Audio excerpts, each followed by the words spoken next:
Cape Town to Kilimanjaro, Episode 1.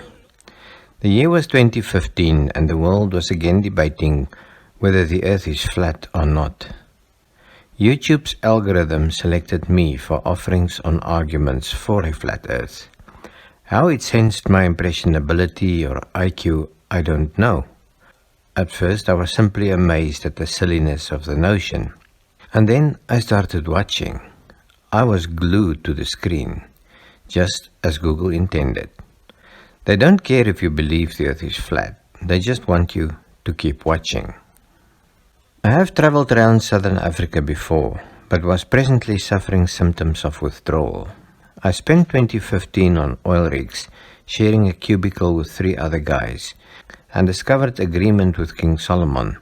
The sleep of a laboring man is sweet. My sleep was dreamless, so I had to dream during the day, staring over the endless ocean, even while hanging upside down. Most of my dreaming was to be back in Africa on my motorcycle, traveling wherever the day would take me. By the end of the year, I convinced my boss that I needed a break to restore my sanity.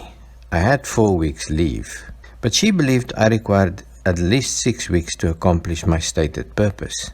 I realized that in 6 weeks I can visit family and travel somewhere.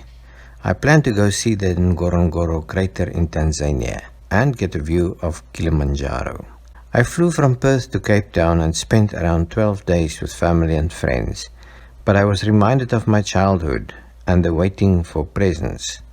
My present this year, from myself to myself, was a bike trip and was to start the day after Christmas. The wait was as torturous as in my childhood, waiting to exchange gifts in the expectation that my dad would ensure it has wheels, a battery and a motor, especially the motor. In later years they dispensed with a boat or tractor and simply bought me an electric motor to build my own presents. My family was puzzled at my apparent lack of interest in Christmas preparations, as I was mostly staring at maps of Africa. My friends took me up Table Mountain while enticing me to move to Cape Town also. We had a great time and I found such pleasure in the change from my daily conversations on oil rigs. Few of my workmates ever reads a book or know anything except tuning V8 cars and women. There may be 4 TV rooms on an oil rig, each of which are playing football games and reruns of football games.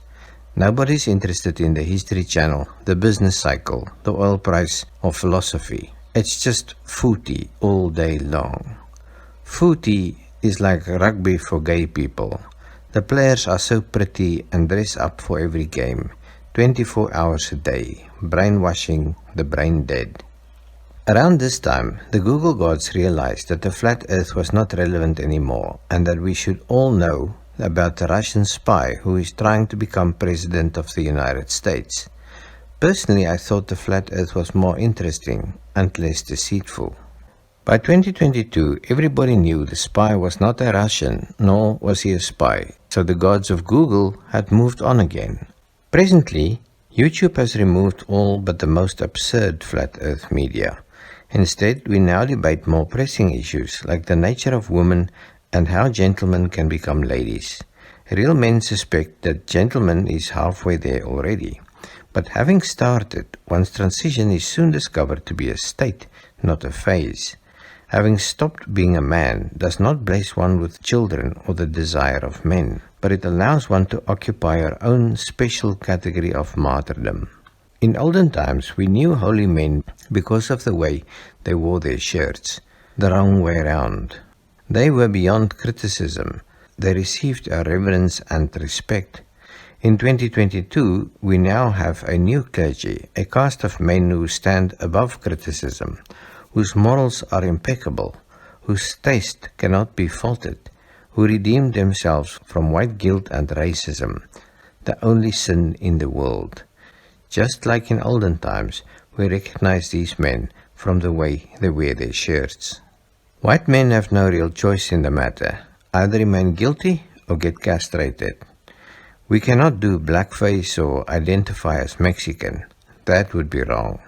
But pretending to be women, that is perfectly honorable and will earn you the redemption from the woke mob, even though God will not provide you with a womb. God may not provide you with salvation either, but since government is your God, you can now pee wherever you want and swim with the girls.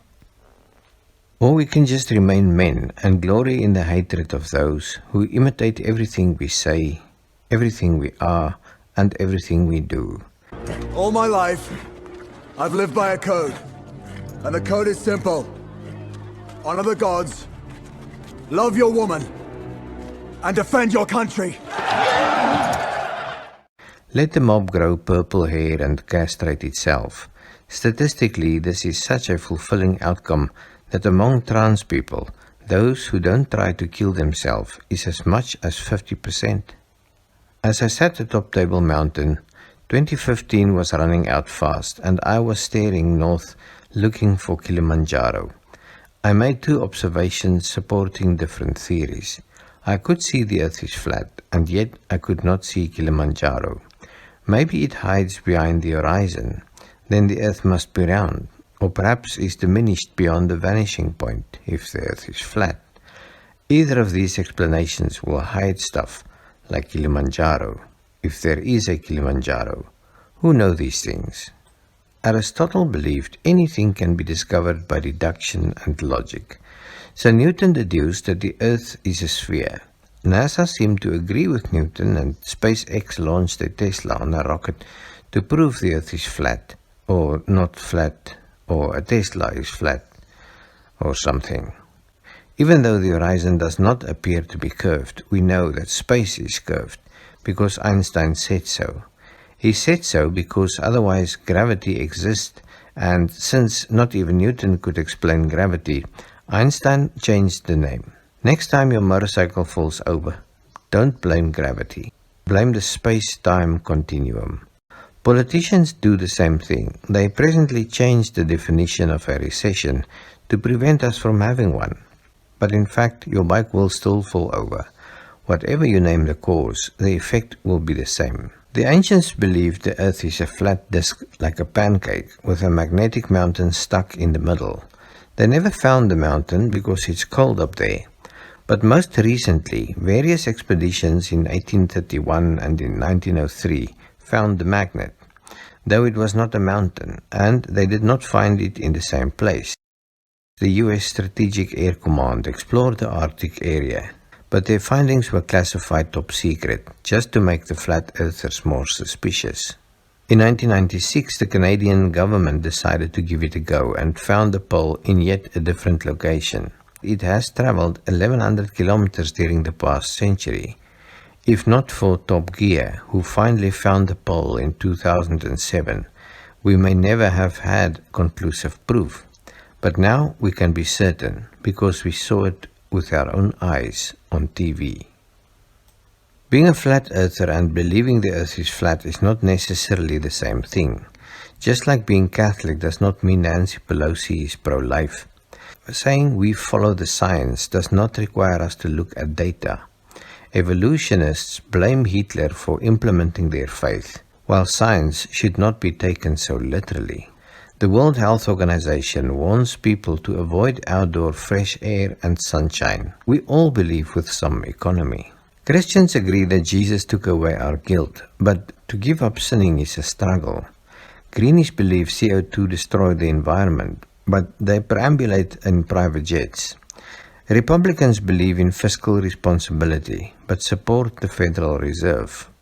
Atheists believe in the laws of science, except for that one time, in the beginning, when effect preceded cause.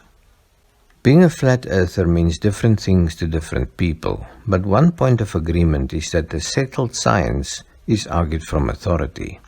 Two fictitious ideas. Settled science is not science, and authorities keep demonstrating such a lack of integrity that unbelieving the establishment is the safest bet.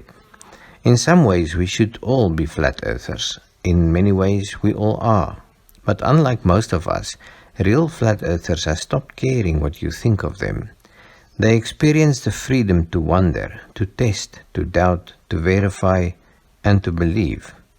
A Polish philosopher said, "To believe with certainty, we have to begin by doubting." Have you ever doubted anything? Or do you follow the science, the network news, the politician? You may one day discover you believed more fables than the flat earther. Or, what is worse, you may not discover it. I left Cape Town on my way to Kilimanjaro, but stayed over in Bloemfontein that evening with a school friend of mine. Some of our teachers used to tell him, "You will not amount to anything," but many of them ended up working for him after discovering their retirement provisions were eroded by inflation. He has a beautiful house, cars, bikes and aircraft, but he is also responsible for the well-being of 52 families. As I was admiring his success and stuff, to my surprise he confessed his jealousy of my freedom. Of course, he did not clearly understand that I was jailed on a scaffold for a year to earn this freedom, but I also realized that no matter how good or bad you think someone else's life is, we all have challenges and joys. Envy is not a deadly sin for nothing. It is what drives most of politics and war. The real challenge is to desire what you have, and presently my desire was to ride my bike to Kilimanjaro. I crossed the border to Mozambique in the afternoon and headed for Maputo because I realized I would need to see a dentist as I had lost a crown from one tooth. To find a sober dentist, I had to wait a day or two. I booked myself into Terminus Hotel. I was going to discover the delicious difference between civilization and the third world. If you subscribe, you will learn all about it.